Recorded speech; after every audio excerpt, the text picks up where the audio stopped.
Click the link in the description for your free Amsoil catalog.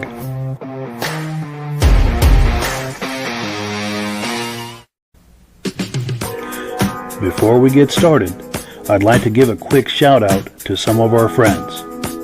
The Eastern Snowmobile Racing Hall of Fame. Search for them on Facebook. Central Minnesota Pond Racing. Search for them on Facebook. The historic Lancaster Motel for the ultimate Eastern trail riding adventure. Crane's Snowmobile Museum at 172 Main Street in Lancaster, New Hampshire. The Vintage Snowmobile Club of America Quarterly Magazine. The New Hampshire Snowmobile Museum at Bearbrook State Park in Allenstown, New Hampshire. And lastly, if you decide to advertise with the Vintage Snowmobile Podcast, this could be your advertising message.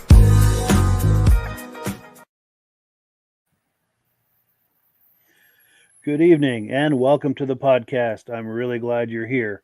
I have a robust lineup of vintage snowmobile entertainment on tap for you tonight.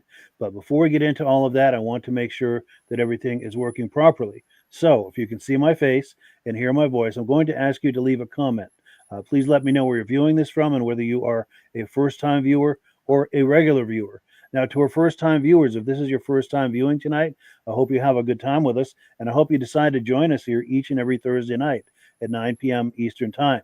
Now, this podcast simulcasts to 8 different places across Facebook and YouTube. So wherever you're viewing this right now, just circle back in 1 week's time, and we'll be waiting for you with another fun-filled episode. Now, for our regular viewers who are here week after week, month after month, and season after season, you guys are the best, and you guys are the ones who make this possible. We really, really appreciate that. So let's take a few comments. They're coming in hot and heavy. Let's take a few comments, and then we'll bring Midge on, and we will get this party started. Let's see here. Our good friend Ben from the Vintage Mini Bike Lovers YouTube channel is here saying, good evening, looking and sounding good, watching from Carterville, New York, home of the Vintage Mini Bike Lovers podcast.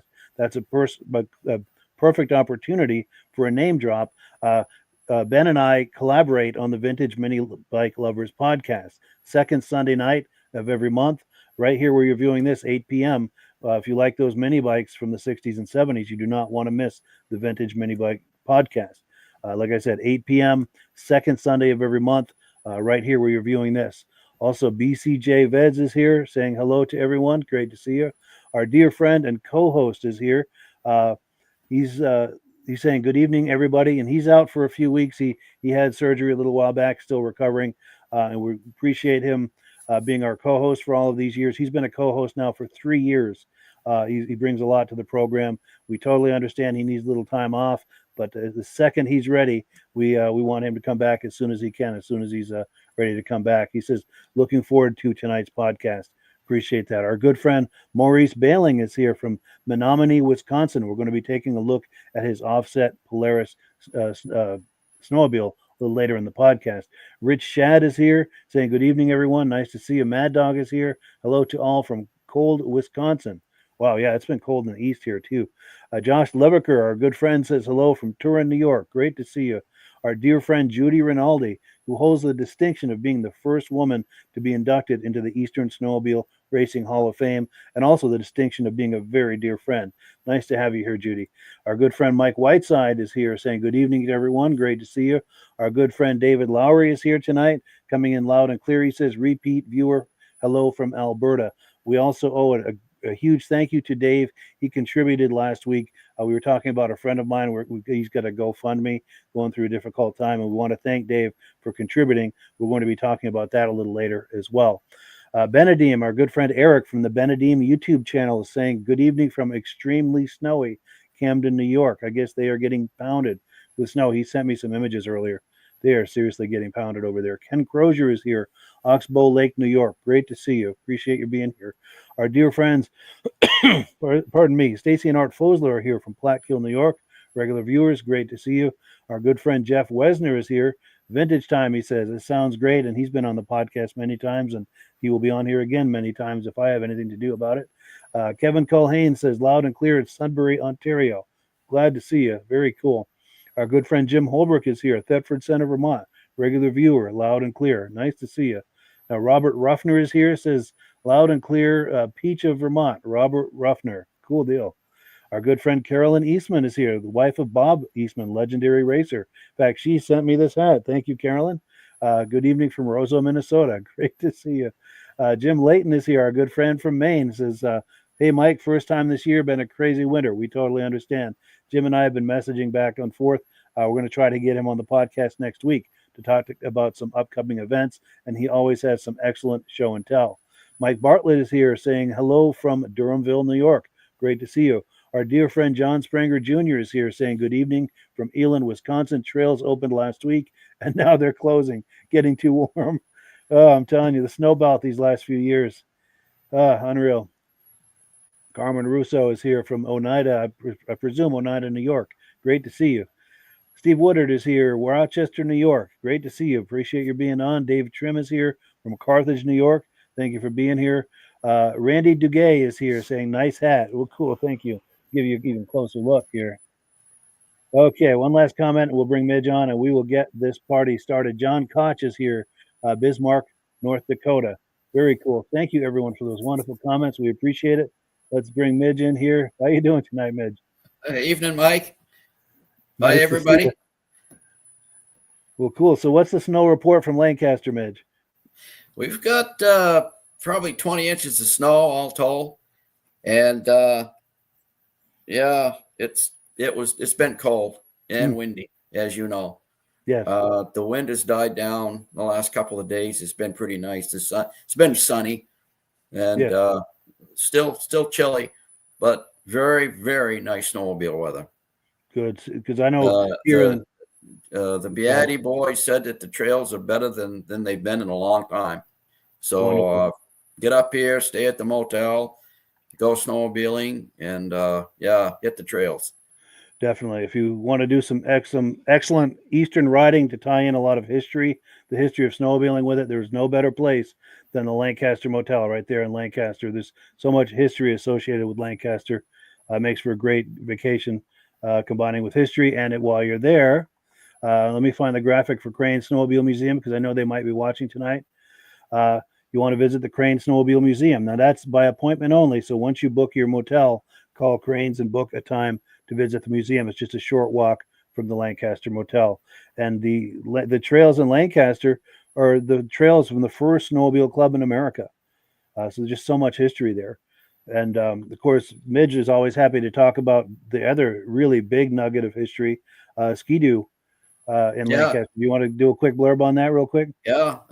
Paul Crane, who owns the museum, was the first American to actually ride a Bombardier Ski-Doo, because Lancaster was the first town in the United States to receive the revolutionary Bombardier Ski-Doo.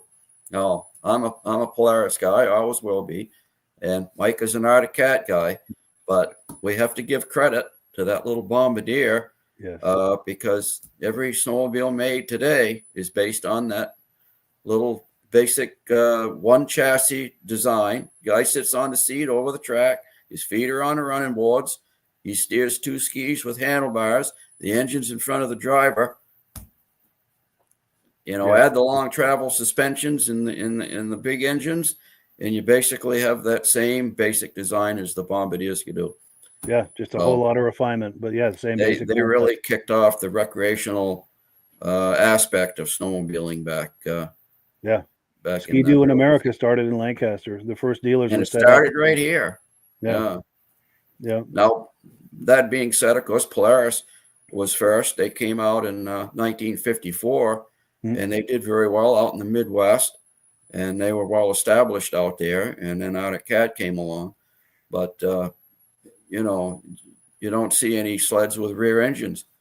That the Ski-Doo just basically was, it was better handling sled and light, and somebody had to do it. It happened to be J. Armin Bombardier. Yes. And I have to admit, too, while I am a major cat guy, I have plenty of love for all of the other brands, for Ski-Doo, for Polaris, of course. All of the other brands. I just love all of it. But if you want to ask me my brand, there's no question what my brand is. There's no question what my brand is. Yeah. I really wish that some of those other brands, Mike, was still around. Yes. The innovations that came out in the 70s, from all the brands is what made the snowmobile what it is today. Yes. And everybody had a hand in it. If you put a 1970 sled of any brand next to a 1979 sled of any brand, you can just see how much that developed over that decade. Just so many developments and refinements happened during that decade. And I almost want to say more than any other decade, if I dare say. I think you're right. Yeah. Yeah. The 70s were the heyday. Yeah. The golden so much era. happened. Yeah. And as we've often said, I believe this is the golden age of remembering the golden age of snowmobiling. Because there's a lot of interest in it right now. And, why not have two golden age gentlemen talking about it? That's right. Yes. Absolutely. Well, cool. We have a big lineup of video clips to look at tonight. And one of the things I wanted to try to have as a theme tonight, we've got a few different themes, but one of them is, we talk about all of the major brands, Cat, Polaris, Ski-Doo, John Deere and Kawasaki and all of these. And it's great. It's fun to talk about those, but there are a whole host of obscure brands that we don't talk about anywhere near as much. And I wanted to give those brands some love tonight because they deserve it too. They were just as big a part of that era and all of the fun. So let's show them some love tonight. I've got a clip from the Goffstown show in 2018, and we're going to take a look at some of those more obscure sleds. And there's a couple of interviews in here. Let's take a look. My name is Steve Becker. I'm from Laconia, New Hampshire. That's my 69 Mallard Snow Wing. It's got a 297 JLO engine. That was the predecessor to the Chaparral. The Chaparral Snowbirdie was a spawn off of this manufacturer, and 69 was the only year that came with aluminum skis.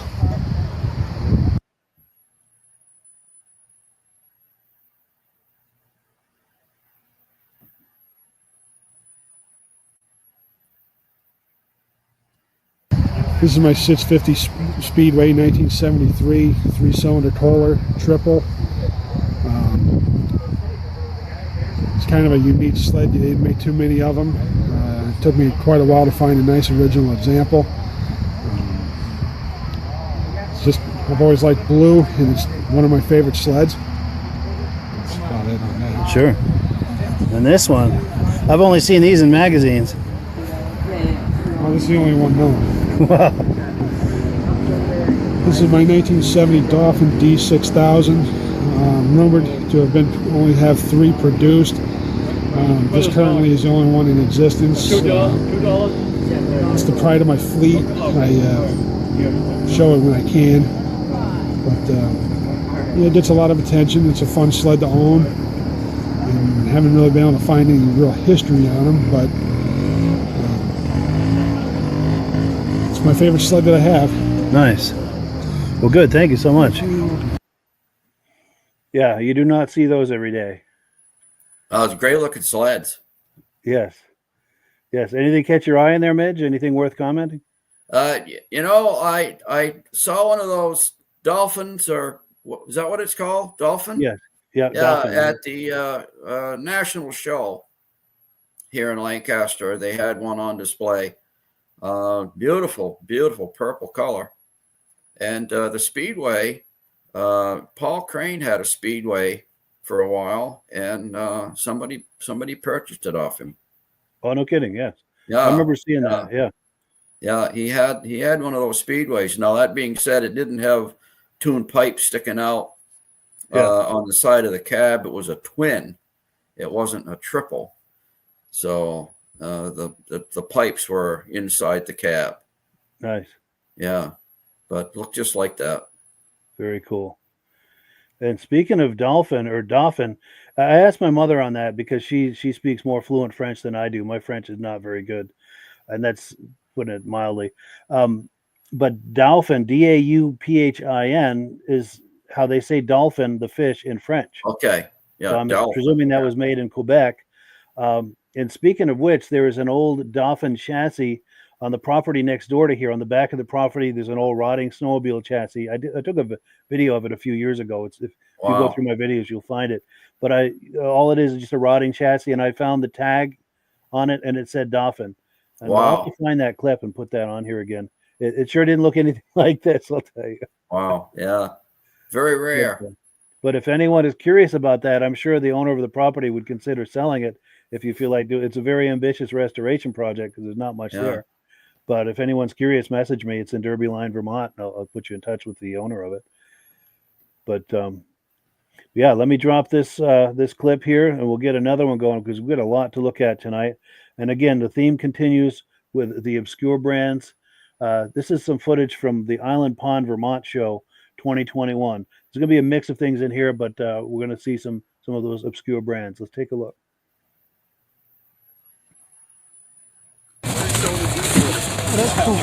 How you doing? That's amazing with those vertical pipes. We're live on Facebook right now with 123 people watching. Do you feel like talking this up? Just, my name is and talk it up. 71 Lynx Wankel 303 rotary motor. Wow. Not a lot of them, but they made them for a couple of years. Sure. What can you tell me about these vertical pipes? I've never seen anything like that. Well, somebody decided to make it a mod, so they used to make a 734 mod, 634 and 7. The pipes come out the side. Sure, Montana pipes? Yeah, exactly. Somebody came up with this idea. I didn't do it. I traded one of my vintage sleds for this one. Sure. Just had to have it. Yeah, that's amazing.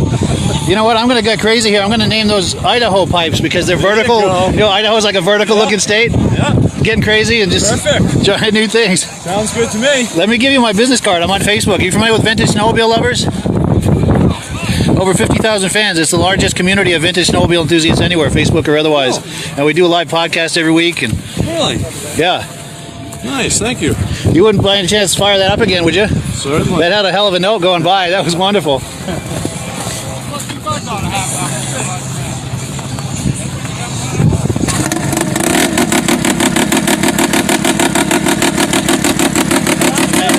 That's amazing. Yeah, that is amazing. Where are you based out of? Kirby, Vermont. Kirby, Vermont. All right. Not far. Yeah, what was your name again? Bob Halpin. Halpin. Halpin. Yep. Nice. Are you on Facebook? Should I look you up? Yeah. Oh yeah. All right. Yep. I am the trail master for Caledonia County Snowmobile Trail Club. Yeah. Nice. I gotta go get my clothespin so I can put my label on. Yes, totally. Well, yeah, great meeting you, man. Thank you so much for talking that up. All right. That was a moment right there with those pipes. Cool deal. All right, man. Nice meeting you. You too. Thanks. All right, let's continue the quest for excitement here.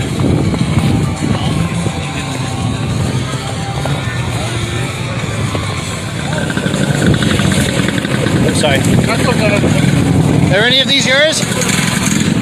We're live right now on Facebook with 116 people. You want to talk it up? Because my name is, and just talk it up. Sure, yeah. Get right in the shot.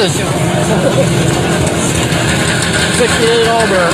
69 Allberg. 69 Allberg. And what was your name again? John Tilton. Kilton. K-I-L-T-O-N? T-I-L. Oh, T-I-L-T-O-n. Sorry, with that sled going. Yeah. But in fact, we'll give him. There we go. Yeah, if you want to talk it up. Well, let's talk about it.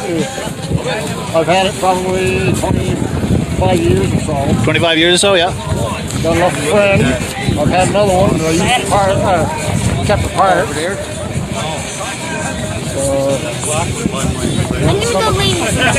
Brother's done some work over the last couple of weeks with my nephew. Yeah. They stayed up till 11 o'clock last night trying to get the carburetor working. I'm going to lay in the snow over there. Sure. What can you tell us about the Allberg brand? Originally it came out of the Alouette. Alouette made the basics of it. Yeah. Starcraft too. So is it made in Quebec or? Yes. It is. Okay. Yeah. Good. I've been finding this out on Google. Oh yeah. Okay. Doing some research. Yeah. I've only met one other guy here today that he's got one more machine. Wow. So they're pretty rare then, huh? Yeah. Yeah. Mostly a Canadian machine. Mostly up in Quebec. Yeah. So yeah, Starcraft. They had their own machines for a while. Yeah. Very cool. 2 years. Yeah. I guess pretty much the same talent. Okay. Yeah. What I've seen on Google, each of the 2 years that they made the Allberg, they made 5 different models. And this is the 20. Yeah. Now, what does the 20 stand for? I'm not 100% sure. Some of them could have meant like it had a 20-horse engine. Sure. Okay. I got a book at home that shows how you can really boost the horsepower on it. Yeah. Putting the polish into the exhaust system and putting the tuning on it and then stuff. Nice. I just run it. Sure. And this was registered in Vermont in the 72-73 season? Yeah. And 73-74 season? Yep. Oh, and 73 as well. Got another one down here. Oh, yes. Look at that. Very cool. Yeah, I'm out of Washington, Vermont. What's that? I'm out of Washington, Vermont. Washington, Vermont. Okay. Yeah, I'll tell you, seeing that mask, I do not miss that whole COVID era. I don't miss that mask. I'm glad we're over with that. But anything catch your eye in here, Midge? That cat was something. Yes. Yeah, Montana mountain pipes right there. Yes. Yeah, that's cool.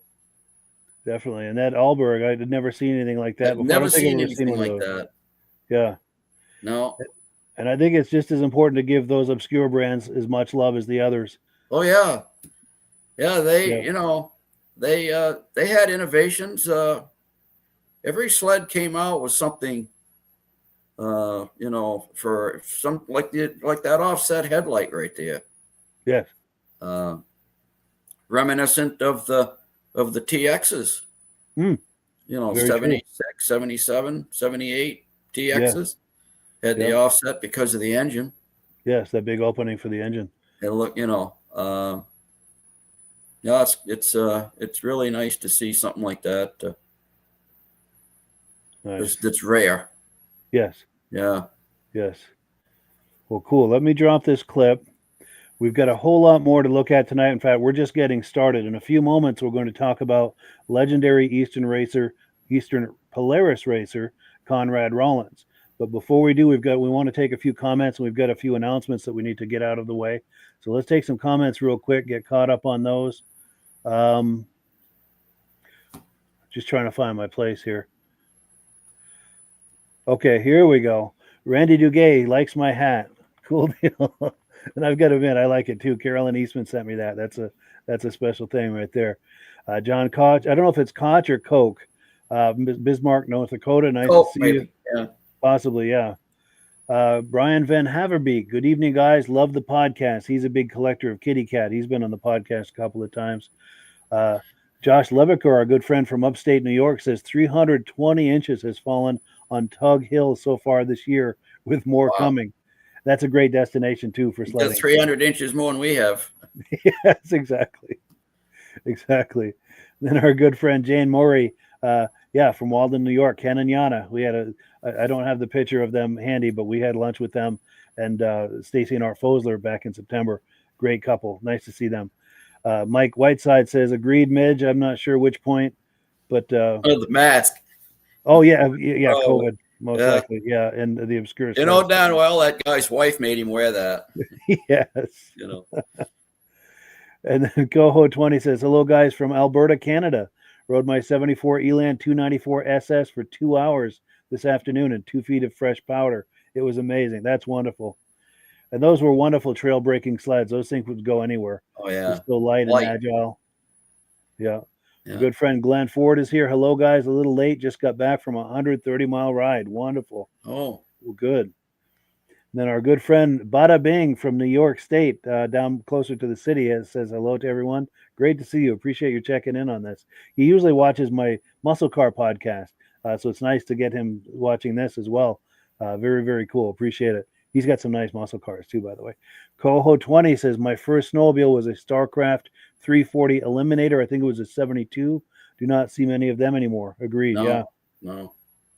And our good friend Ben from Vintage Mini Bike Lovers says, when it comes to obscure sleds, our mutual friend Ed Stab has one of the largest collections. Yes. Definitely. Yes. He had a Cometic at the Crane Show a couple of weeks ago. Nice stuff too. Yes, definitely. He also says, love that Articat with those Idaho pipes. Do you know where I could get a set of those? I have no idea.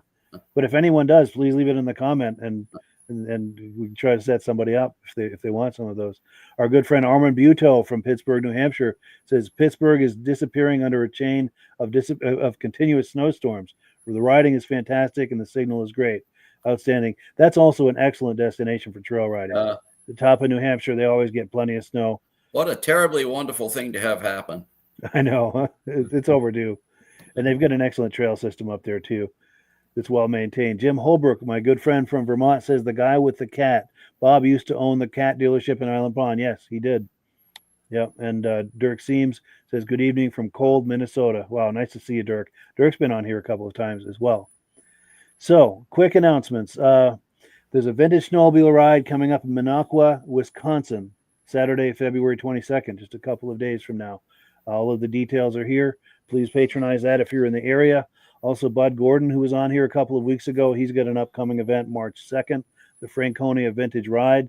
They had an excellent turnout for the Winter Rally on the 16th, by the way. I had hoped to go to that, but the weather did not cooperate, unfortunately.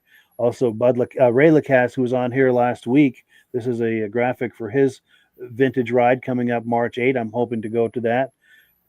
And here's the raffle sled they're going to be raffling off at that event. Do try and patronize that. The $10 per ticket, 3 for $20. There's a phone number there if you want to participate in that raffle. Love to have you participate in that. Now, one of the other things I wanted to talk about is my good friend Dan Bailey. We talked about him briefly last week. He's got a GoFundMe going. He's let me put up the details here. He had an injury at work a few years ago. He had a workman's comp thing going, but that's been interrupted. They're having some complications with it. And of course, we all know the bills don't stop for anything, and they are piling up. So he's having a really difficult time.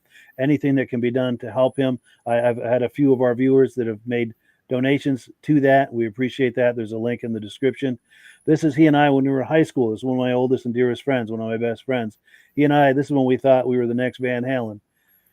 Coming up any day now, but that any day now never happened. But we sure had a lot of fun.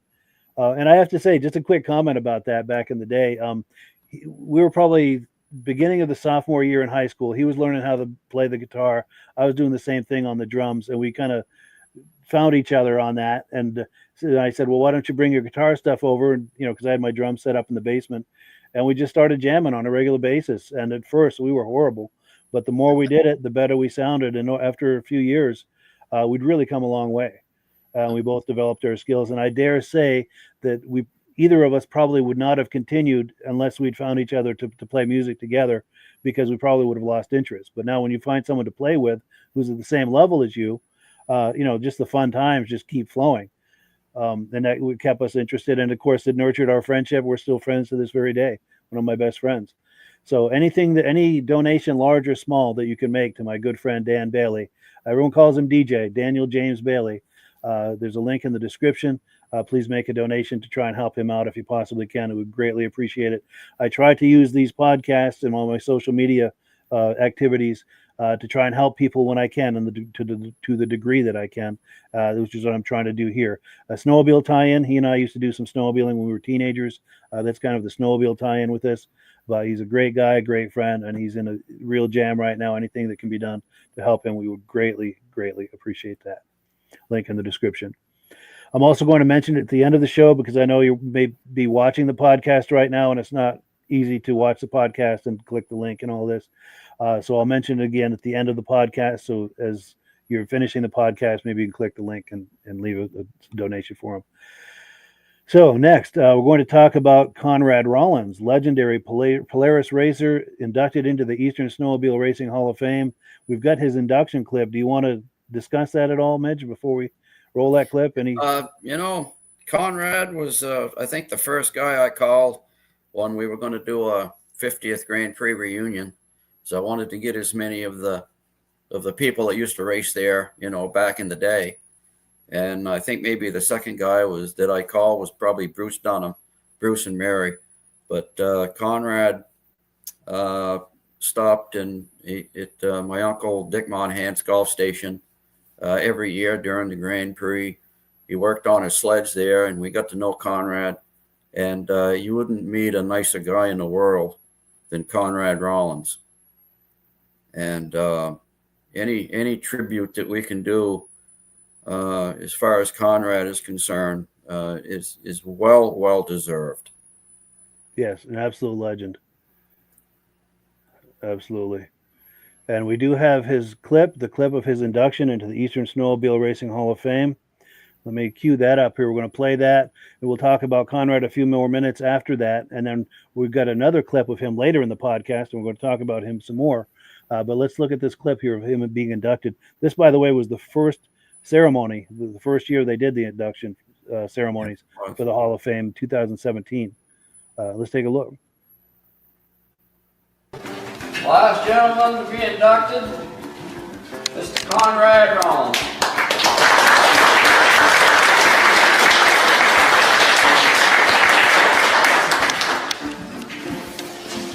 Conrad Rollins, inducted into the Eastern Snowmobile Racing Hall of Fame in 2017. Began racing as an independent Polaris dealer driver from 1967 to 1977. Often won against larger snowmobile distributors and factory teams in Mod 4 and Mod 5 class events. Won the Kilkenny Cup in Mod 4 in 1971. And that's the year that Bob Eastman came to town, and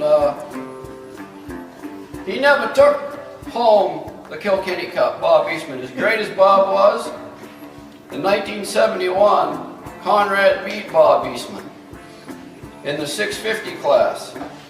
And Bob couldn't quite believe it. He goes up to Conrad after the event, and he asked Conrad, he said, what in the world did you ever do to your engines to make that thing so fast? And Conrad told him, Bob, it's not the engine. He says, I just hold the throttle open longer. Was invited by team captain Bob Eastman of Polaris to race Leroy Lindblad's personally prepared 250 Snow Pro race sled at the 75 Paul Bunyan Open. Won every heat race and final by over half a lap. Won a 100-mile cross-country race in Rockland, Maine 5 times in a row with a Polaris 340 TXL. Was a Polaris dealer from 67 to 2004 and was honored by Polaris Industries as Dealer of the Year in 1995, excuse me. Received the President's Award as well as the Trailblazer Award for his achievements in racing and his many years of service in promoting the snowmobile. Great Conrad Rollins.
I'd like to introduce a couple of few gentlemen that showed up here today. Bruce Beauregard over there raced in the 70s. And in the middle there, the short guy, the great Cal Reynolds. And beside him, only one. He raced on the team that Bob Clark was the team manager on back, and he raced with Conrad Rollins. I can remember when Cal always wore that blue scarf. Yep. And that's just embedded in my mind to see him out there, wide open, just unbelievable. He was a great competitor.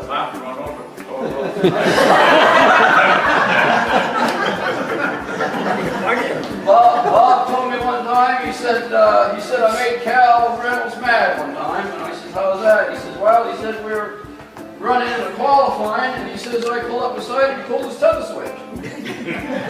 I can understand him being a little upset.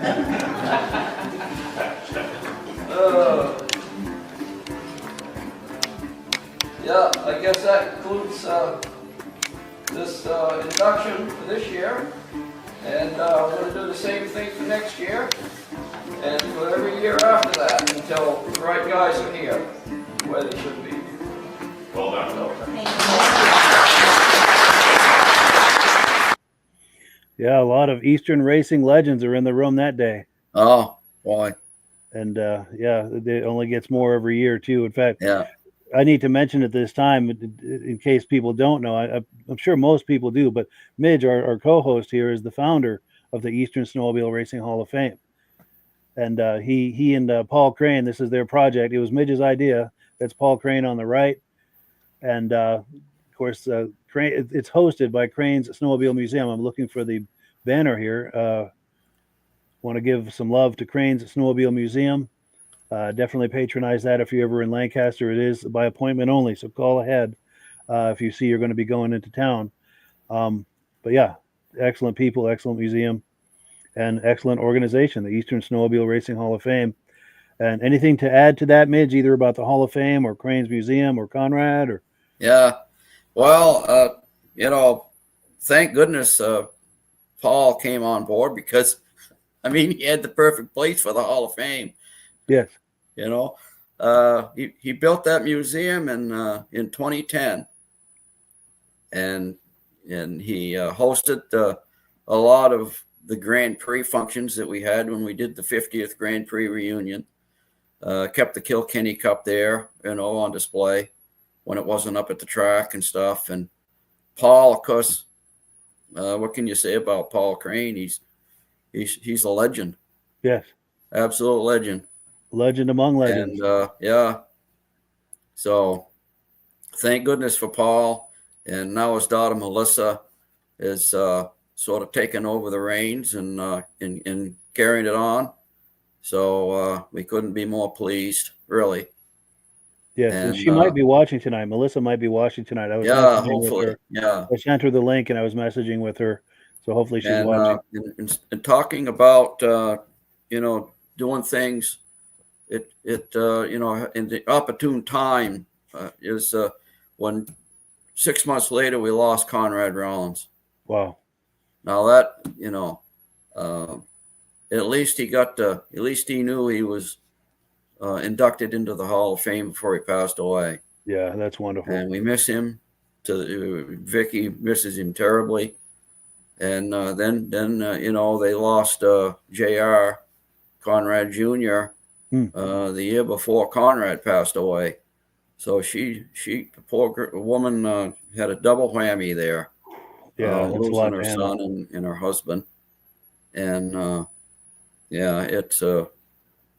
it's a great thing that we were able to do it. And yeah, for sure. And then I've got images here. I'm going to pick a couple for us to talk about, and then we're going to look at a few more other things, and then we're going to come back to Conrad later in the podcast. But what can you tell us, Midge, about this image right here? Yeah, Conrad is. This is at the motel, and that's John Lebrecht. Standing facing us. Yeah. He was on the Grand Prix committee. And I think that's Aura Hood with her back turned. And I think Conrad might have posed a question to him about racing. And you can see that John is trying to think of an answer. Yeah. And yeah. And I wanted to make sure that was Conrad. So I sent that photo to Vicky, and she said, absolutely, that was Conrad. Nice. Conrad's on the right there. Yeah. Nice. And then for a more front shot of him. And this shot here was in 2015, and he was going to race that in the seniors class at the 2015 Grand Prix. And something happened. I don't know. He didn't unload it. They didn't. Something happened. But anyway, that's Conrad with a 440 Starfire, 1973 440 3-cylinder Starfire that he was going to do, and he was going to run. And maybe it was in 2017. I'm not sure. But he didn't unload it off the truck anyway. He did run somebody else's. He ran Matt Weeks's race sled, I think, in 2017 for the hot lap. And we have that, right? Have that. Is this it? No. This was in 1975 at Bangor. This is that hot little 250 that was set up by Leroy Lindblad.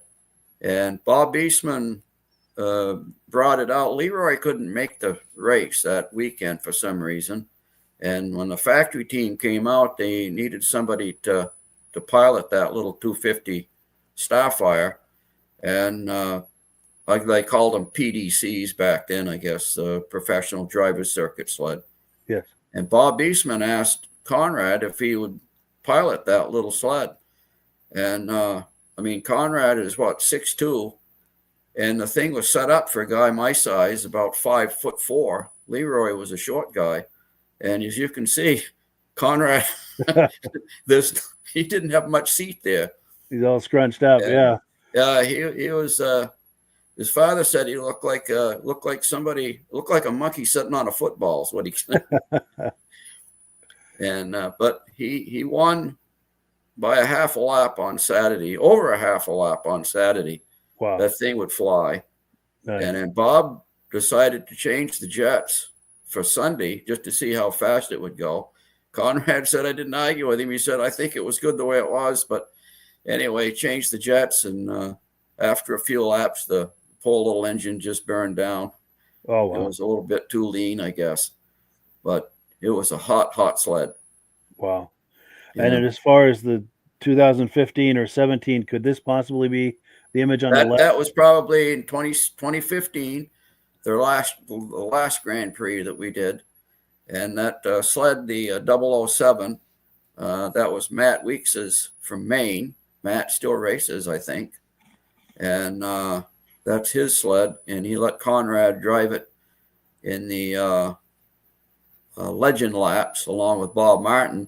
And Bob is behind him on that motoski, Sonic there. And that he borrowed from somebody. And the motoski didn't handle correctly. There was something with that sled that didn't go right. And as you'll watch when you see that video of him and Bob raced a couple of laps and then he pulled off. Something happened to the sled, but Conrad kept racing. Yeah. And that would be the last time that Conrad was ever seen racing a race sled. Wow. And and this in the middle, that's his jacket that he wore in 1971 when he took third at Boonville, New York in the World Series. And then the picture is a picture of him that you just saw. That's at the museum right now. Yes. On display. Vicky let us have that jacket for the museum. Very and cool. then in the right-hand photo is him standing on a 72 Starfire, and he was racing on the horse track in Lewiston, and the snow melted, and then the horse manure was mixed in with the snow and the mud and the slush and stuff, and it just covered him, and it covered the sled and horse manure. Conrad said you couldn't get the smell out of the sled. You couldn't get the smell out of his clothes. He said it was an awful mess. But I think he won. So I guess it took some of the sting out of it. But yeah. He was our rock, Conrad Rollins, us Polaris guys. Yes. He was, in my opinion, the greatest Eastern Polaris racer there ever was. Yeah. Very cool. Yeah. Very cool. He was in areas in action. And that's what he looked like going down the track. That's just how he looked. Wide open. Yeah. out front, pulling away. Nice. Yeah. Nice. Now, while we were talking here a moment ago, our connection started getting a little funky. Hopefully, it doesn't continue to be funky, but in case it does, just so people know what's going on, there's something going on with the connection, because your mic kicked out for a minute and then mine did, and I managed to get them both back. But we're back in business now. Hopefully, we'll stay in business. But I want to take a few quick comments, and then we're going to shift gears. We're on the topic of Polaris. You're not going to want to miss this Polaris we're going to look at here in a minute. Where are we here? He's Bada Bing says sleds are so damn cool. Love them. Cool deal. We appreciate that. Very cool. Because he's down near New York City. I don't know to what degree he has experience with snowmobiles and so forth, but I appreciate that he enjoys hanging out with us. Very cool. And then Mike Whiteside says, you guys are so lucky to have these memories. It's amazing. Oh yeah. And I have to say about the Eastern Snowmobile Racing Hall of Fame, in that respect, it's in many respects, it's the gift that keeps on giving, because we've gotten to know all of these legendary racers over the years, and it's just a wonderful gift to become friends with all of these wonderful people. Yeah. It was a progression from that to the Hall of Fame, actually. Yes. I don't think the Hall of Fame would have happened had we not done the Grand Prix. Sure. Because that was getting everyone connected and it should put that in my head, Sure. When I saw those guys, I'm thinking, these guys have never been recognized. Yeah, that's cool. Yeah. And then now we're this September, we're going to do our 9th annual Eastern Snowmobile Racing Hall of Fame induction. So it's taken on a life of its own. It's just a wonderful experience. It's nice to and I say this every time, but it's nice to recognize all these people. That's a wonderful thing. But the other byproduct of it that none of us really anticipated is it's become kind of a reunion atmosphere. And who would have ever thought I'd meet Judy Rinaldi? Yes, exactly. There you go. Yes. She gave me a hug, but nobody got that on film. Sure. There's a photo, I think, of her hugging Paul Crane. Oh, wow. But you never got a photo of me hugging Judy Rinaldi. So she's got to come out east. Yeah, she's got to come out again. Yes. Before before I'm not around, so I can get that hug and have it on video. And I've had a hug with her too, and I'm long overdue for another one. She is a dear friend, and just one of the top lady racers of the East. And Diane Baker and and Jackie and all those girls were great. Yes. So while we've got everyone kind of salivating over Polarises, this is a Polaris you will not want to miss. A Polaris like nothing you've ever seen. Hopefully, and I think I'm understating it. So let's take a look and see if I built it up correctly here talking about it.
Okay, what we got here is a 1973 Polaris Starfire, 340 offset, they call it.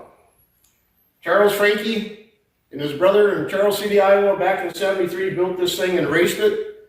They, as an independent racer, they wanted to beat competitive running against the factory teams, and this is what they came up with. This is started originally as a 295. They took and put the 340 sandcast cylinders and heads on it to make it a 340. And what they did, they took the motor, turned it around, took the cylinders and the heads and turned them back around. And then the pipes just run through here now. And then the secondary clutch, they had to manufacture a new helix so it would run the other way. This sled has got the Texas suspension skis on it, which the left ski is a little bit further ahead than the right one. It's running 38 carburetors on it. They engages at 7,000 RPMs. The sled runs great. Last year at the Duluth National Show, this sled placed third in the custom class up there. It's won many race shows over the years since we've had it. Back in 2016, this sled was featured at the Eagle River Snowmobile Races Vintage Weekend. And in 2017, we were at a big show down in Clear Lake, Iowa. And we ended up meeting Charles Frankie, the guy that built it and raced it. We met him, he came out, sat on the sled, he was crying, had his camera with him. He hasn't seen it since he sold it. And the sled back when we were racing was sponsored by Union Carbide Oil at Rabbit, so the sled has a name called the El Rabbit. And he took pictures of us and him sitting on it, told us some stories. The sled is very fast going down, it carried a lot of speed out of the corners because the power was over your left ski. It carried a lot of speed out of the corners and down the straightaway. He done very well, but we didn't get into how much racing he had done. But in '74, Charlie took a job with John Deere when they were hot into the cross-country racing, so he couldn't own it anymore. And in '78, he sold it to a guy in southern Minnesota, and then that guy turned around and sold it to Jerry McGee in Whitefield, New Hampshire. And it was out there for quite a few years, and I ended up buying it from him. And when we got it, the jack shaft was broke at it, so we put a new shaft in it. And she's all original condition, and runs great. The sled is for sale along with the rest of our Starfires. We have 12 left. We also have a 1970 Polaris Playmate cutter and a 75 Polaris 175 TC sled that we are selling. But we started at 20 and we're down to 12 sleds and a cutter and a mini. But it's been a great sled for us and been able to drive it and show it a lot of times. It's about all we can say about it. Thanks.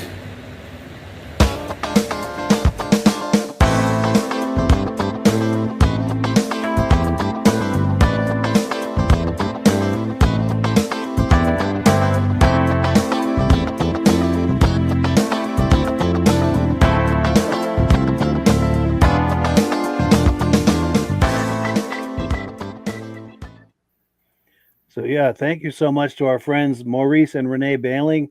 That's his sled, and his wife did the video. Really appreciate that. What a sled that is. What's your take on that, Midge, as a Polaris guy?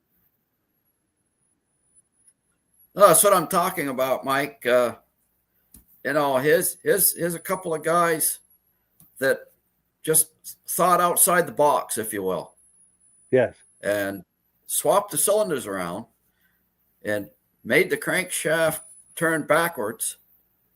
And so the clutch is on the right-hand side of the engine instead of the left-hand side of the engine. And now you've got all that weight on the inside, so you can corner faster because you don't have such a chance of it high-siding. Yes. You got all that weight on the inside. That's talk about an innovation, and that's what's really lost in a lot of ways from not having so many people involved in racing like Snowjet and Chaparral and Rupp and all those big companies back then coming up with different ideas. That's what's lost. When you get down to 2 or 3 companies. Yeah, they come out with different things, but you don't have the competition that you had back then. It's true. And then another cool comment, Mike Whiteside said, if Batman had a sled in the TV series, this would have True. been it. Yeah, true. It's true. It's got that Batman vibe to it for sure. Yeah. And you know you were in trouble as a criminal when someone's after you on one of these. when you're an evildoer. But yeah, this sled, as well as all of the others, some of the ones you see in the background there, they're all located out in, I think it's Menominee, Wisconsin. Maurice Bailing. In fact, let me put his number back on the screen. So if you're curious about any of these sleds, there's some of those sleds also. Those are all for sale. If you're curious, they're all gorgeous. Yes. Yeah. And then one last thing to add on this, I was messaging earlier today with John Spranger Jr. and he said he's got an interview because he's out in Wisconsin also. He's got an interview with Maurice on this sled too that he sent to me. I've got to go back through the video clips he sent to me, and when I find that, I'm going to play it on a future episode of the podcast so we can enjoy that and get some of those details. Dirk Seams, also a Polaris guy, says, I've never seen that or anything like it. Cool that it was a Minnesota sled for a time. Very cool. And it's true. That's been everywhere. New Hampshire, Minnesota, Wisconsin. Yeah. Yeah. Just like Johnny Cash used to say, I've been everywhere, man. Yeah. Yeah. And I guess some of the Polaris guys tried it out when it was out in Eagle River there. Somebody wrote that, Yes, Maurice wrote that. Yes. Let's see. Charlie took the sled up to Polaris. Bob Eastman and Jerry Bassett. And very cool. And then Maurice's wife, Renee's got his number up here. And now, do I have the right number on the screen? I can't see it from here. 57. Oh, I may have a typo there. Either I do or she does. See, I've got 576, and she's got 579. So if you're thinking about calling Maurice, take both of these numbers, and because one of us has it wrong. Yeah. It might be me. It's very possibly me. It might be a slip of the finger. Okay. So maybe it's Renee's typo. I'm not sure. But anyway, just know there's a typo and write down both numbers just in case. Because if you're curious about these sleds, you do not want to miss this opportunity. Cool. Oh, and Vicky Rollins says, yeah, thank you. Cool. You're very welcome. In fact, this is a perfect Hi, Vicky. segue. Yes, nice to see you in here, Vicky Rollins. In fact, this is Conrad Rollins' wife, and this is a perfect segue to get back into just talking about Conrad Rollins. So, okay, yeah, it is 579. Okay, I'm glad we caught this. Glad we caught this typo. So that number on the lower left, that's the number to call. And I apologize for the wrong number there. I'm going to have to fix that. Yeah, okay. Thank you for letting me know about that. Well, cool. All right, so let me remove this. We're going to talk about Conrad some more. Now, we've got a clip of him on a racetrack, and Midge is going to set up that clip for us. Oh, did your screen freeze up? No, I don't think so. Okay, no, there we go. You're back. It froze up there for a second on this end. But yeah, if you could tell us, Midge, about this clip we're about to look at. This is Conrad Rollins on the track. This video was shot by Matt Weeks. And Matt sent it to me, and it came sideways. Remember that, Mike? It came vertical, and I sent it to you, and you changed it to horizontally. And it's not a very long clip, but it's where Conrad and Bob Martin went out to take some legend laps around the Grand Prix Speedway in 2017. Nice. Well, let's take a look at that. Oh boy. I don't know if it's going to let me play it. Let me try it again here. Oh, I apologize. It's not going to do it. It's not. And I know it's complicated to try to explain why, because I downloaded it from my own YouTube channel, but because it's been downloaded, it's not going to let me play it because of a copyright thing, even though it's from my own channel. We went through all that. I'm sorry about that. Okay. We do have these still images, though, that we can talk up. This is one we haven't talked about yet. Is that Conrad on the left? That's Conrad on the high bank. Yeah, on the left. Nice. That's how he rode. Yes. Over, under, or around, right? Yeah. Yeah. Any way you can do it. Yes. Yeah. And then this shot here, is this the bus we talked about in previous episodes? This is the bus, belonged to Louis Lund, and it's the Polaris East bus. And I don't see Conrad in this photo here, but he raced under the Polaris East banner, although he was an independent Polaris dealer. He raced independently from this team. He had to buy his own parts, and the team members here, I don't think had to buy their parts. I'm not sure how that went, but I think Conrad told me that he had to buy the parts. But they have certainly helped him, on price and everything for that. But I don't see him here, but there is a photo with him lined up with these guys. And Bob Eastman lined up with them one time, and there's a photo of Bob with them guys too. And I couldn't find it, but this is the only one I could find. But anyway, that's a shot of that bus. And this is probably what, circa 72, 73 maybe? That would be 71. 71. And Bob Clark was the race team manager, and he won Race Team Manager of the Year award from USSA that year because he sent more team members to the World Series in Boonville than any other team. And Louis took second. He led for a while, and then Jim Burnett got by him on the last couple of laps, and Jim only beat him by a second or so. Louis was right on him, but he ran out of laps after a while, so Louis took second. Conrad came in third at the World Series, and I think that one of these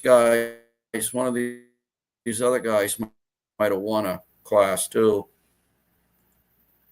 Yes. But that was a good year for Polaris, 71. Nice. And then Dirk Seams, also a Polaris guy, he was asking the same question I did. Great minds think alike, apparently. And then, and here's a good question from Dirk Seams, Polaris guy. He's wanting to know how many years he's wanting to know how many years did Polaris have the red seats. That's an excellent question. Anybody know that? I think that was the last year, 1971. I think the 72 Starfires came out with black seats. Black, yeah. Yeah. Very cool. Very cool. And then we've got one more image of Conrad. Yeah. This is kind of a who's who at your house. We've got. Do you want to talk at the 50th Grand Prix reunion? My wife, unbeknownst to me, we were all up at the racetrack, and at the end of the race that day, Saturday, I came home, and my wife said there's going to be a surprise coming. She said in a little while. She says, I've invited all of your snowmobile racing friends from years ago to come to the house and gather for a little snack and a visit. And so if you want, I want to start. The gentleman on the left there in the red shirt is Bob Clark. And the next guy to him is Bob Martin from town. And then there's Bruce Dunham and Louis Lund in the checkered shirt there on the right. And in the back, of course, is Conrad. And between Conrad and me is Claude Hebert. What's Claude, that? Right? Claude Hebert, right? Claude Hebert. Perfect. Yeah. That's cool. And the wives were all there too, but they were seated. That was a sectional couch, and you don't see the girls on the far left in the shot there, but the wives were all there too. Yeah, and that is a who's who of Eastern racing right there in that shot. Oh, absolutely. Yeah, some of the top names right there. And that is actually a good segue because absolutely. A good segue into talking about this coming Sunday. And they're all in the Hall of Fame. Yes. Yep. And that's a good segue to talk about this coming Sunday, because Midge and I are going to be visiting with Claude Hebert. Dunham, certainly. Yeah. One of the greatest ever. And Louis Lund was the first person to ride an IFS snowmobile. Yes. Now, can you still hear me, Midge? And top racer.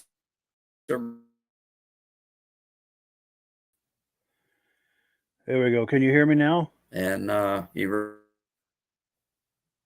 raced motor ski early on, and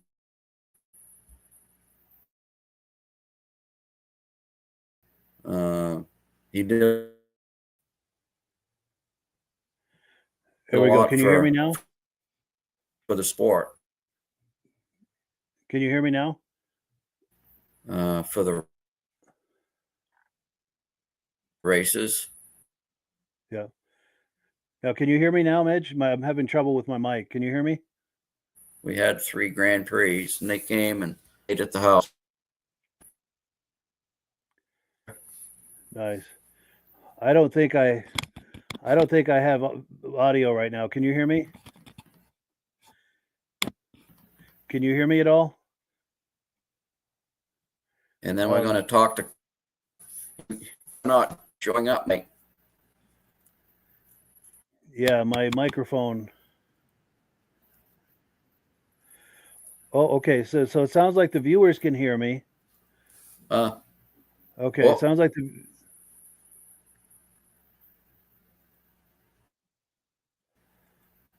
Okay, so yeah, it sounds like the viewers can hear me, but Midge can't. You were on, and I went off. Yes. Can you hear me now, Midge? All right. So what I'm going to do is I'm going to wind the podcast down because it is time. But I want to talk about one more thing before we go, and that is my good friend Dan Bailey. We talked about him earlier in the podcast, and I wanted to mention it at the end of the podcast. So I know a lot of people don't want to click the link and go off the podcast to go to his GoFundMe page. But this is my good friend Dan Bailey. He's a veteran. He was injured in the workplace a few years ago, and his workman's comp is stopped, hopefully temporarily. But the bills, of course, do not stop. And he's in a really stressful situation right now with his bills. And he's a high school friend of mine. We known each other since we were teenagers, a lifelong friend, one of my best friends. And I like to try to use this podcast to help people to the degree that I'm able. So he's going to GoFundMe, trying to raise some money to help him pay some bills to get him through this patch. So if you can click the link in the description to send him a donation, I would greatly appreciate it. And I'd like to also thank some of the people who have from the podcast who have made contributions to help him. Greatly appreciated. He's a great friend, and he and I used to do snowmobiling together back in the early '80s. That's kind of the snowmobiling tie-in with this. But anything you can do to help a good friend of mine would be greatly appreciated. Any amount would be very, very helpful. I'm going to take a few quick comments, and we're going to close it out. Yes, here we go. Rob Hilditch says Midge is a world of knowledge. Hopefully Midge can see that and see that compliment that he's getting.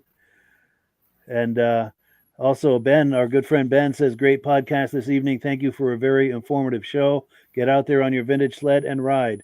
See everyone next week. Outstanding. Well, thank you so much to everyone. I don't know if Midge can hear us or not, but thank you for being on here, Midge, filling in for Rob while he's under the weather. Hope to have him back very soon. And we really appreciate that. Oh, and yes, Carolyn Eastman says, thank you for another great show. Appreciate that. And thank you to the viewers. You guys are the best here week after week, month after month, and season after season. I know that's kind of a little tagline that I use, but it's true, and we really appreciate it. This podcast would not continue without you guys, so we really appreciate that. So, as always, thank you. And once I get in the right place here, the last word, as always, goes to our friends at Amsoil. And thank you very much, everyone. Wrong clip. Here we go. Hello, everyone. This is Rob and Mike. How you doing today, Rob? I'm doing good. Mike, yourself? Very well. Thank you so much for coming on. I appreciate it. Now, today, we're going to be talking about Amsoil. And in a few moments, we're going to show you how you can get the deepest discounts, free shipping, and free gifts when you order your Amsoil products through us. But first, I'm going to ask Rob to give you a quick description of what Amsoil is and why you should consider using Amsoil products in your motorized vehicles. Thanks, Mike. Amsoil is 100% synthetic oil. Everybody uses Amsoil for a different reason. Some people like the benefits that Amsoil is warranted for 25,000 miles or 1 year. The reason we can do that is because Amsoil doesn't oxidize. It doesn't form the usual carbons, gums, sludges like petroleum oils do. That's why we can keep it in the engines longer. Petroleum oils never do wear out. They oxidize themselves. That's why they have to be changed at 3,000 kilometers. And Amsoil likes the benefit that you only have to change the oil once a year. That saves some money. Some of the people like the benefit of Amsoil is it's a slipperier type lube. By having a slipperier type lube, it cuts down friction drag. By less friction and drag, engines run 20 to 50 degrees cooler, better gas mileage. Now, Amsoil says 25% more protection than the industry requires is in the Amsoil bottles. My average customer gets about 10% increase in gas mileage. That's a big savings. Yeah. And by cutting down friction and drag, for every 10 degrees you cut down the friction and drag, doubles the life of the engine.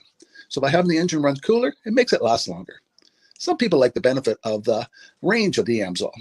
Amsoil's flash point is 425 degrees, and it pours at 50 below zero. Wow. If you ever tried petroleum oil when it's 10 below, it turns to honey. And in the summertime, petroleum oil thins out, and once it thins out, that's when it starts breaking down. So Amsoil's an all-season oil, can give you better gas mileage, longer engine life, less maintenance. It ends up being cheaper over a year's time running Amsoil than it is petroleum oils. That's amazing. That's amazing. And Amsoil is available for pretty much any motorized vehicle, anything from lawn equipment, cars, trucks, boats, ATVs, motorcycles, snowmobiles. Yep. And a lot of people phone me up and say, well, what's the benefit of our gear lube? Exactly what I told you about the engine oil. It pours in cold weather, it runs cooler, makes the equipment last longer. And they say, well, what's the benefit of the small engine? Same thing. Makes the engine run cooler, last longer, better performance. So it saves on all the applications that Amsoil has available. Wonderful, wonderful. So yeah, let's talk now. Hopefully this has convinced people to think about maybe joining us in the Amsoil experience. Let's talk about some of the discounts and free shipping and how that all happens. I'm going to pop a graphic on the screen. And yeah, by all means, if you want to talk people through how this preferred customer program works.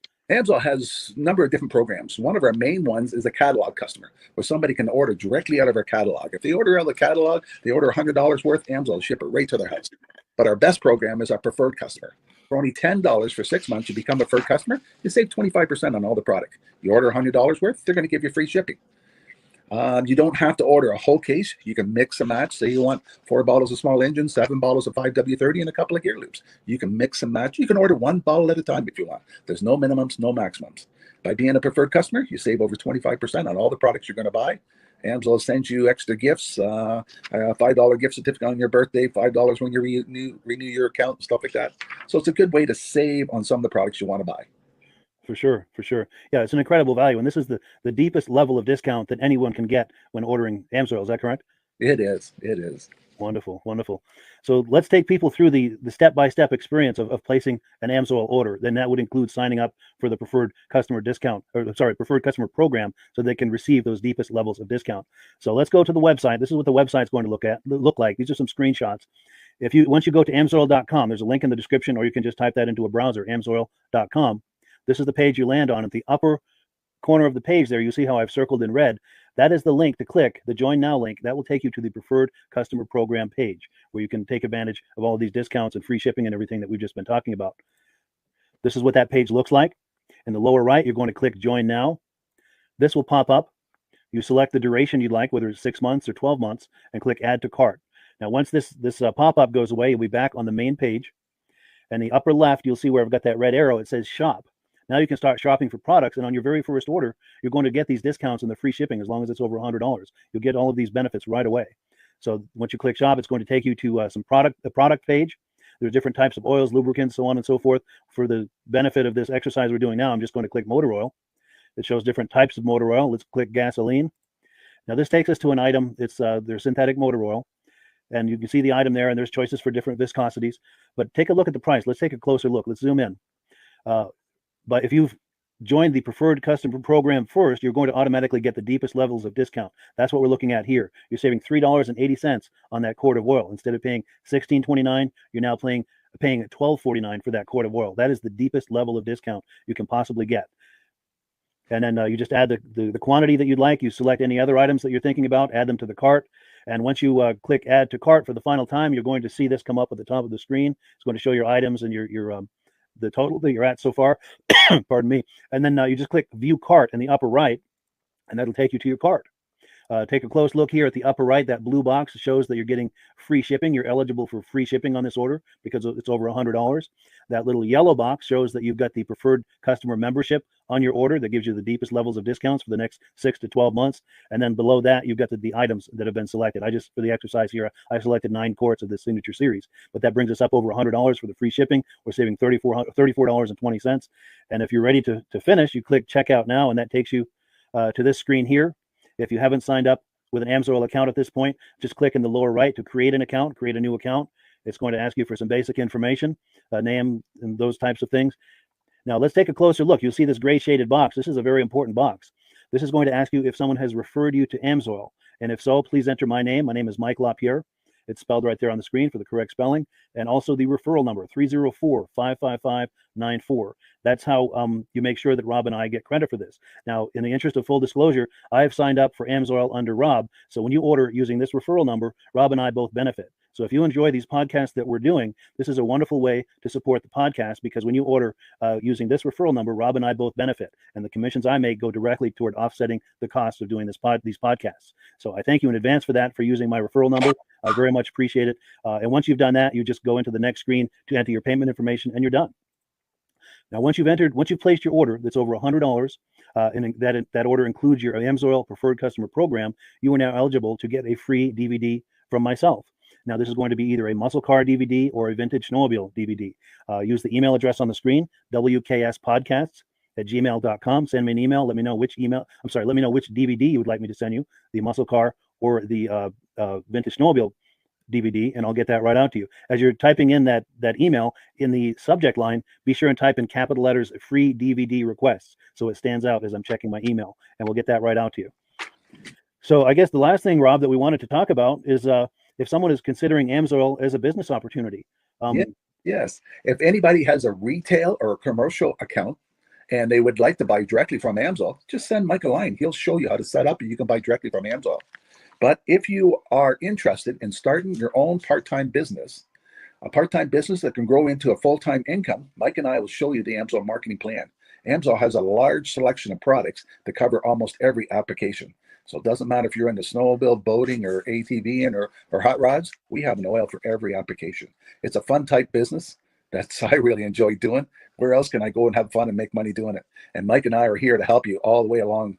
If you need any help on how to promote or to find new accounts, we're here to help you. For sure. So when you sign up under that number, this 304-555-94, you're getting Rob and I as a team. Now, Rob has been doing AMSOIL for 40 years. Can you believe that? 40 years. So he knows every aspect of this business, and he knows all of the ins and outs of the products. So he'll be able to help you with any kind of product questions or any kind of questions to show you the different business models that you can do with AMSOIL. And then the other thing that you get when you sign up under me is I've got a strong background in social media. So if you need some coaching on how to generate AMSOIL leads using Facebook and YouTube, I'm happy to coach you with that when you sign up under Rob and I. You get both of us as a team to help you, to coach you, to support you, whatever you need to get you off and running with this business and having fun with it. Like Rob said, it's an enormous amount of fun. If you're like Rob and I and you enjoy going to any kind of boat shows, car shows, motorcycle shows, snowmobile shows, anything with a motor, you like going to those shows, those events, those races, this is a great way to turn that into a income opportunity for you. Yes. And just by wearing my AMSOIL hat at one of these events, people come up and ask me about AMSOIL. People don't know where to buy it, and I'm there to help them, show them where they can buy the product. Perfect. Well, cool. Well, this is great. Any final thoughts, Rob, before we wrap it up?